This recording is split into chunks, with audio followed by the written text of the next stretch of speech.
안녕하세요. 탈살토목입니다. 오늘은 6일차 전단 강도에 대해 시작해 보겠습니다. 사면에서 파괴가 발생할 수 있는 면을 파괴 가능면이라고 합니다. 파괴 가능면 위에 있는 흙의 자중 W는 파괴 가능면에 대해 수직 불력 N과 전단 불력 T로 구성됩니다. 이때 불력 T는 외력으로, 흙은 T와 동일한 크기의 저항력 TD로 저항합니다. 외력 T와 저항력 TD를 파괴 가능면의 길이 L로 나누어 응력으로 표현하면 다음과 같습니다. 타우는 외력으로 전단 응력이라고 하고, 타우 D는 저항력으로 유발 전단 강도라고 합니다. 역시 타우와 타우 D는 크기가 동일합니다. 만약 외력 W가 증가한다면 불력 T가 증가하므로 전단 응력은 증가할 것이고, 이에 저항하기 위해 유발 전단 강도 또한 증가할 것입니다. 그러나 유발 전단 강도는 전단 응력과 항상 같은 것이 아니고 맥시멈 값이 정해져 있는데 이를 전단 강도라고 합니다.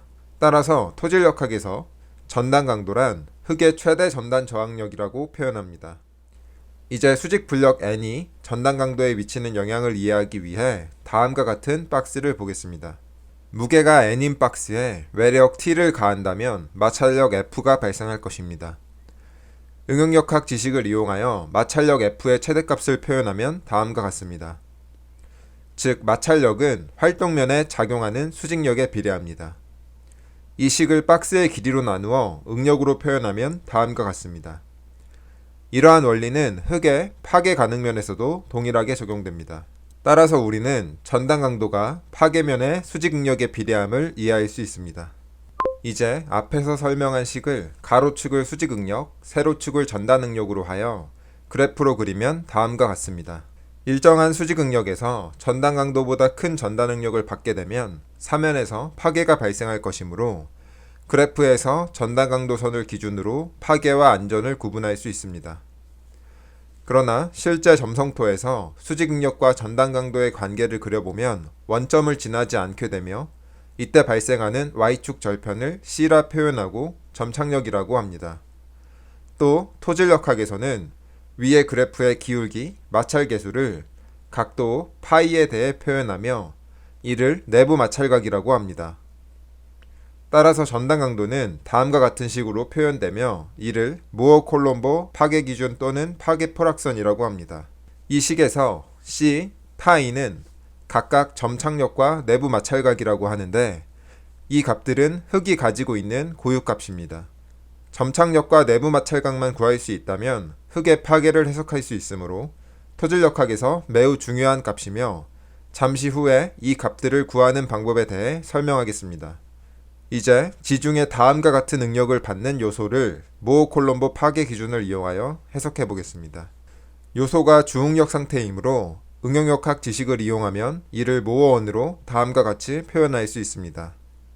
흙에 파괴가 발생하지 않았다면 모어원은 그림과 같이 파괴 포락선 아래에 있을 것입니다. 이 상황에서 외력에 의해 시그마1이 점점 커진다면 모어원이 점점 커져 파괴 포락선에 접하게 되며 이때 파괴가 발생할 것입니다. 흙에 파괴가 발생될 때 시그마1을 시그마1F라 하는데 이를 사인 파이를 이용하여 그림에서 다음과 같이 표현할 수 있습니다. 외력 시그마1이 시그마1F보다 작다면 파괴가 발생하지 않고 외력 시그마1이 시그마1F보다 크다면 파괴가 발생할 것입니다. 이제 모어원의 대표값 P콤마 Q를 이용하여 파괴를 평가하는 방법에 대하여 설명하겠습니다. 무어-콜롬보 파괴 포락선을 P콤마 Q를 이용하여 표현하면 다음과 같습니다. 시험에서는 무어-콜롬보 파괴 포락선과 P콤마 Q 다이아그램의 관계를 물어보기 때문에 필수적으로 암기하여야 합니다. 1번을 한번 보겠습니다. 지금 내부 마찰각이 주어졌고 그리고 점착력이 주어졌고 시그마3랑 시그마1이 주어졌는데 이 흙에서 파괴가 발생하는지 발생하지 않는지 여부를 파악하라고 했습니다. 문제를 한번 이해해 보면 지금 이쪽을 시그마라고 하고 이쪽을 전단 응력으로 표현을 하게 되면 여기에 우리가 파이랑 C가 있기 때문에 이렇게 파괴 포락선이 있겠죠. 파괴 포락선이 있는 상태에서 지금 시그마3가 10kPa입니다. 여기가 이 상황에서 시그마1이 커지면 커질수록 이 모어1이 이렇게 커지겠죠.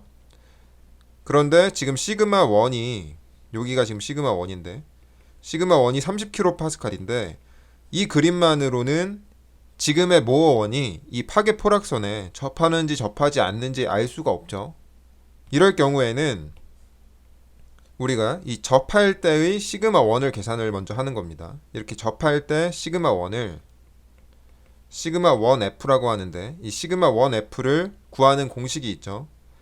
우리가 그걸 암기를 해야 되는데 사인 파이는 2분의 시그마 1F 더하기 시그마 3 플러스 C 코탄젠트 파이 분의 2분의 시그마 1F 마이너스 시그마 3죠. 요거는 꼭 암기를 하셔야 되고 여기다가 이제 대입을 하는 겁니다. 여기다가 사인 30도라 그랬죠. 30도는 2분의 시그마 1F가 미지수고 시그마 3는 10kPa이라 그랬고 점착력은 루트 3 코탄젠트 30도 분의 2분의 시그마 1F 마이너스 10이죠. 그래서 이거를 풀게 되면 우리가 시그마 1F는 36kPa이라는 것을 계산을 할 수가 있습니다.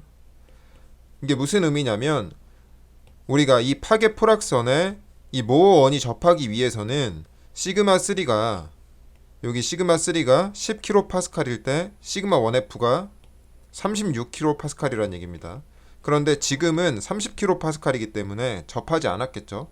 그래서 이거를 그리면 지금 상황은 어떤 상황이냐면 여기에 접하려면 여기가 10인 상황에서 36이어야 되는데 지금은 36이 아니고 여기가 이렇게 30이니까 파괴가 발생하지 않았다고 판정할 수 있습니다. 앞서 점착력과 내부 마찰각은 흙의 고유값이며 이 값들만 알 수 있다면 흙의 파괴를 평가할 수 있다고 했습니다. 따라서 토질력학에서 점착력과 내부 마찰각은 매우 중요한 요소이며 이를 구하기 위해 실내 시험과 현장 시험을 진행합니다. 실내 시험은 직접 전단 시험, 3축 압축 시험, 1축 압축 시험이 있습니다. 우선 직접 전단 시험에 대하여 설명하겠습니다. 직접 전단 시험이란 일정한 수직 응력에서 전단력을 점점 증가시켜 파괴가 발생할 때 전단 강도를 측정하여 전단력과 내부 마찰각을 결정하는 방법입니다. 시험에서는 직접 전단 시험의 특징에 대하여 묻는 문제가 많이 출제되기 때문에 필수적으로 암기하여야 합니다. 첫 번째는 전단 파괴면이 미리 결정된다는 것입니다. 두 번째는 3축 압축 시험보다 더 큰 전단 강도가 측정될 수 있습니다. 왜냐하면 흙에 균열이 있는 경우 직접 전단 시험에서는 균열면과 무관하게 임의로 가정된 전단 파괴면에서 파괴가 발생하나 3축 압축 시험에서는 흙에서 자연스러운 파괴가 발생하도록 진행하여 균열면에서 파괴가 발생하기 때문입니다. 세 번째는 진행성 파괴가 발생합니다. 네 번째는 주응력 회전이 발생합니다. 다섯 번째는 배수 조절과 간극 수압 측정이 어렵습니다. 따라서 직접 전단 시험은 투수 개수가 큰 사질토에 적합한 시험이며 점성토에서는 잘 진행되지 않습니다. 여섯 번째는 시험 중 전단면에서 응력이 일정하지 않다는 것입니다. 이러한 특징들은 매우 빈번하게 출제되기 때문에 필수적으로 암기가 필요합니다. 직접 전단 시험의 결과를 가로축을 전단 변형, 세로축을 전단 강도로 하면 다음과 같습니다. 여기서 중요한 점은 조밀한 모래와 느슨한 모래가 다른 거동을 보인다는 것입니다. 조밀한 모래는 작은 전단 변형에서 첨두 전단 강도를 보이고 계속 전단을 가하면 전단 강도가 감소하여 극한 전단 강도에 수렴하나 느슨한 모래는 첨두점 없이 극한 전단 강도에 수렴합니다. 또한 한 가지 더 주목할 점은 조밀한 모래와 과암밀 점토, 느슨한 모래와 정교 암밀 점토가 같은 양상을 보인다는 점입니다. 여기서 정교 암밀 점토란 전장에서 설명한 과암밀비가 1인 흙으로 현재 받고 있는 유효 응력이 과거부터 현재까지 받은 응력 중 최대인 흙을 의미하며 과암밀 점토란 과암밀비가 1보다 큰 흙으로 현재 받고 있는 유효 응력보다 더 큰 선행 암밀 하중을 받는 흙을 의미합니다. 또한 직접 전단 시험의 결과를 가로축을 전단 변형, 세로축을 최적으로 하면 다음과 같습니다. 직접 전단 시험 시 느슨한 모래, 정교 암밀 점토는 입자 사이의 공간이 커서 전단 변형 시 입자가 입자 사이로 들어가면서 부피가 감소하며 조밀한 모래, 과암밀 점토는 입자 간격이 좁기 때문에 입자가 다른 입자를 타고 넘어가며 부피가 오히려 증가하게 되는데 이를 딜리턴시 현상이라고 합니다. 두 그래프는 굉장히 빈번하게 출제되기 때문에 그래프 형태를 반드시 암기하시기 바랍니다. 직접 전단 시험을 이용하여 점착력과 내부 마찰각을 계산하는 방법은 문제를 통해 설명하겠습니다. 2번을 보겠습니다.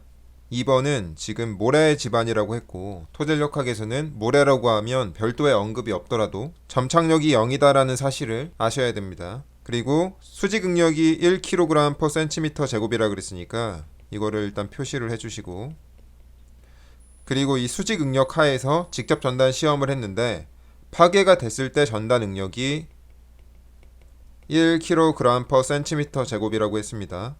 이 흙에서 최대 전단 응력을 계산을 하라고 했는데 이 문제를 그림을 한번 그려서 이해해 보면 지금 이쪽을 수직 응력이라고 하고 이쪽을 전단 응력이라고 하면 파괴 포락선은 원점을 지나겠죠. C가 0이니까. 그리고 파괴가 발생했으니까 이게 접할 겁니다. 이게 접한 상태에서 이 점의 수직 응력이 시그마 n이죠. 그리고 이때 파괴됐을 때 파괴 전단 응력이 1이니까 우리가 파이를 구할 수가 있습니다. 지금 탄젠트 파이는 시그마 n분의 타우 f가 되겠죠. 그래서 1분의 1이니까 우리가 파이는 45도라는 것을 계산을 할 수가 있고, 그 다음에 뭘 이용을 해야 되냐면 여기가 지금 접해 있으니까 원점, 여기 원의 중심에서 있게 되면 여기가 90도죠. 그래서 원의 중심점을 A라고 하고 여기 원점을 O라고 하면 코사인 파이는 5A분의 5B가 되겠죠. 이쪽을 B라고 합시다. 그러면 5A는 코사인 파이분의 5B가 되고 5B는 루트 2죠. 여기가 지금 1대1 대 루트 2니까 얘가 루트 2가 되고 얘는 45도를 대입을 하면 5A가 2kg/cm 제곱이 나옵니다. 이 상황에서 우리가 계산을 해야 되는 것은 최대 전단 응력이니까 여기겠죠. 그러면 타우 맥스는 이렇게 반지름이니까 우리가 A, B랑 똑같겠죠. 여기 타우 맥스는 A, B랑 똑같을 테고 A, B는 5A 사인 파이니까 이렇게 놓고 여기다 2를 넣고 사인 45를 하면 루트 2 kg/cm 제곱이 나옵니다. 그래서 이런 최대 전단 응력 이런 것들은 뭐 공식을 암기하기보다 이렇게 그림으로 파악을 해서 그때그때 구하는 것이 중요합니다. 이번에는 점착력과 전단 저항각을 결정하는 실내 시험 중 3축 압축 시험을 설명하겠습니다. 3축 압축 시험이란 X, Y, Z 3축에 대해 응력을 가하여 진행하는 시험을 의미합니다. X, Y축 응력은 항상 동일하게 작용하므로 X, Z 평면에 대해 2차원으로 표현합니다. 현장에서 채취한 시료를 실험실에서 완전히 포화시켜 진행하며 3축 압축 시험은 다음과 같이 구속압력 단계와 축차응력 단계의 2단계로 진행됩니다. 먼저 구속압력 단계란 모든 방향으로 동일한 구속압력 시그마3를 가하는 단계를 의미합니다. 만약 구속압력을 비배수 상태에서 가하게 된다면 과잉간극수압이 발생하게 됩니다. 이때 구속압력과 구속압력으로 발생한 과잉간극수압의 비를 스캠톤 과잉간극수압 계수 B라고 합니다. 과잉간극수압 계수 B는 포화도에 대한 함수로 포화도가 0일 때 B는 0이고 포화도가 100%일 때 B는 1입니다. 그러나 주의할 점은 정비례하는 것은 아니라는 것입니다. 이제 축차응력 단계를 보겠습니다. 축차응력 단계란 구속압력이 가해진 상태에서 Z축 방향으로 축차응력 델타 시그마 D를 가하는 것을 의미합니다. 구속압력과 축차응력의 합을 시그마 1으로 표현합니다. 축차응력 단계를 비배수 상태에서 진행한다면 과잉간극수압이 발생할 것이며 다음과 같습니다. 축차응력과 축차응력에 의해 발생된 과잉간극수압의 비를 스캠톤 과잉간극수압 계수 A라고 합니다. 3번입니다. 3축 압축 시험에서 스캠톤 과잉간극수압을 계산하는 문제는 처음에 문자를 표현하는데 좀 어려움이 있을 수 있습니다. 천천히 한번 보면 지금 비배수 상태에서 등방 압력을 200kPa 받았으니까 요거를 뭐 시그마 3라든지 델타 시그마 3가 200kPa이다 라고 이해할 수 있고, 그리고 이때 150kPa의 과잉간극수압이 발생을 했으니까 델타 UC가 150kPa이란 얘기고, 그리고 또 비배수 상태에서 축차 응력을 400kPa 가 있으니까 요거를 뭐 이런 식으로 표현할 수 있겠죠. 이렇게.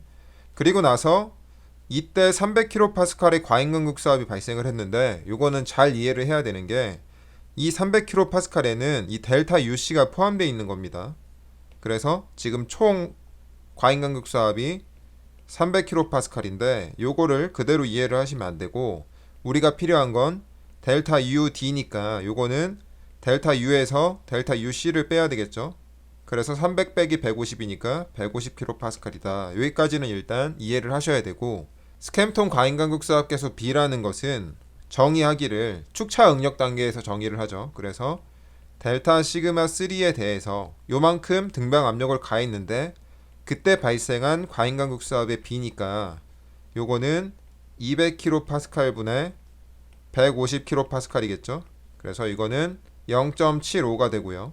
그리고 과잉간극 수압계수 B는 축차 응력 단계에서 계산되는 거고 정의되기를 B 델타 시그마 D 분의 델타 UD 이렇게 표현을 하죠. 축차 응력 단계에서 발생한 과잉간극 수압만큼. 그래서 이거를 계산을 하게 되면 델타 시그마 D가 400이고 델타 UD가 150이니까 이걸 계산하게 되면 0.5가 나오게 됩니다. 삼축 압축 시험은 구속 압력 단계와 축차 응력 단계에서 배수 상태로 진행하느냐 비배수 상태로 진행하느냐에 따라 세 가지로 분류됩니다. CD 시험은 구속 압력 단계를 배수로 진행하여 압밀이 발생하며 축차 응력 단계에서도 배수로 진행하는 시험을 의미하며 압밀 배수 시험이라고 합니다. CU 시험은 구속 압력 단계를 배수로 진행하여 압밀이 발생하며 축차 응력 단계에서는 비배수로 진행하는 시험을 의미하며 압밀 비배수 시험이라고 합니다. UU 시험은 구속 압력 단계를 비배수로 진행하여 압밀이 발생하지 않으며 축차 응력 단계도 비배수로 진행하는 시험을 의미하며 비압밀 비배수 시험이라고 합니다. 우선 CD 시험을 보겠습니다. CD 시험은 두 단계에서 모두 배수가 진행되므로 과잉간극 수압이 발생하지 않습니다. 따라서 CD 시험을 통해 계산된 점착력과 내부 마찰각은 프라임을 붙여 표현합니다.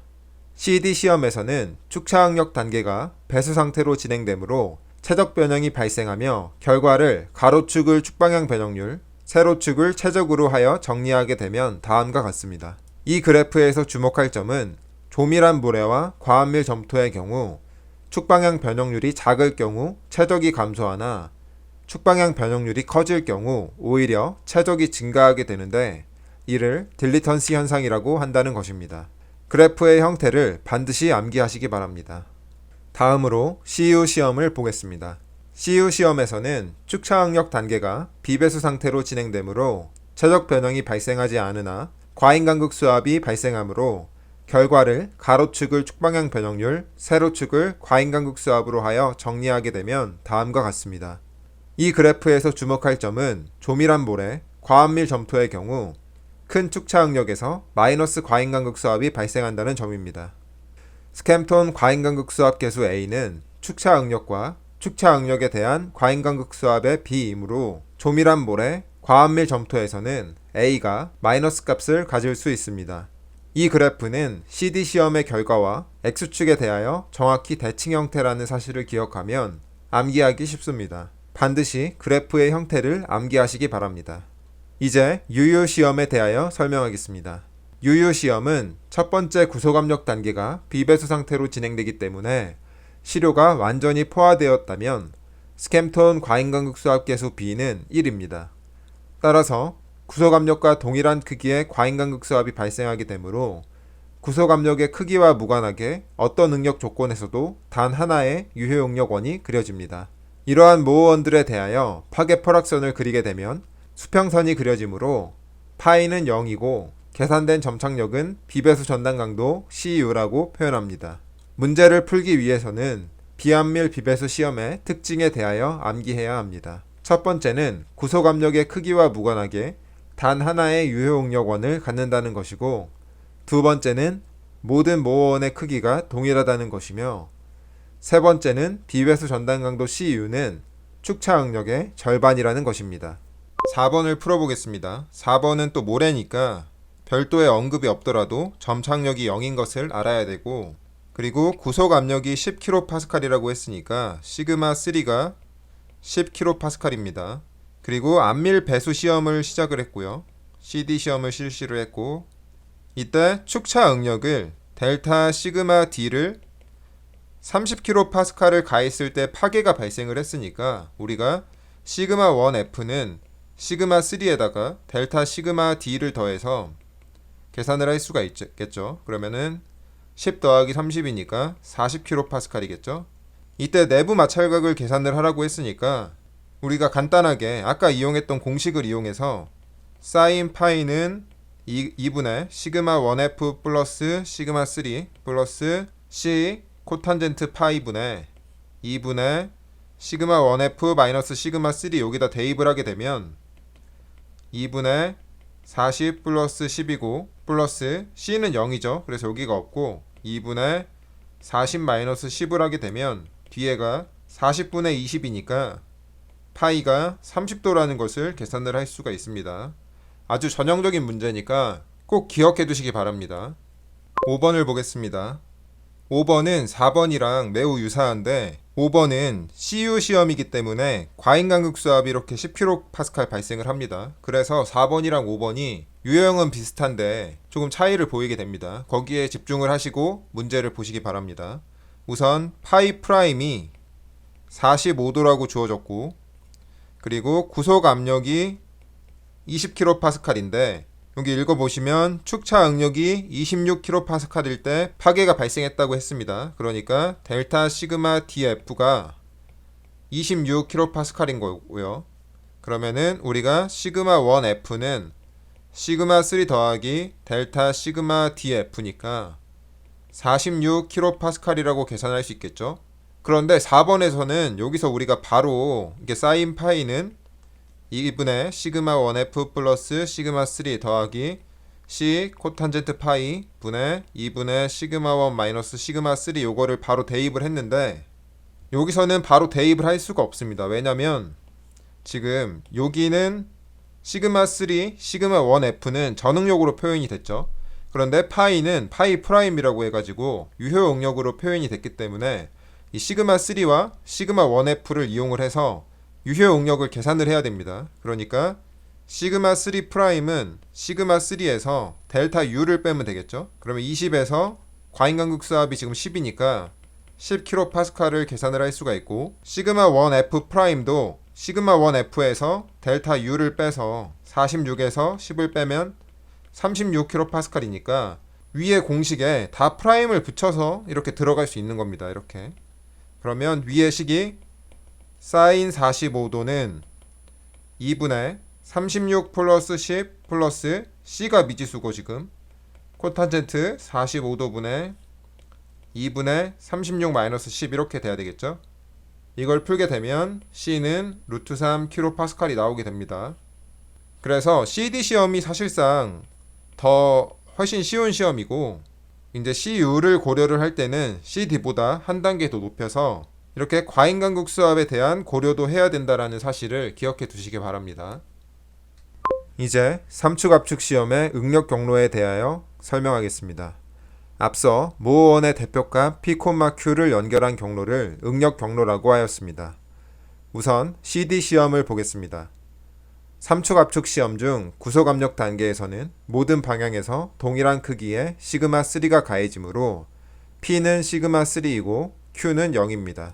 따라서 모어원은 원이 아닌 점으로 표현되며 점 시그마 3, 0으로 표현될 것입니다. 축차 응력 단계에서는 시그마 1은 시그마 3 더하기 델타 시그마 D이므로 P와 Q는 다음과 같습니다.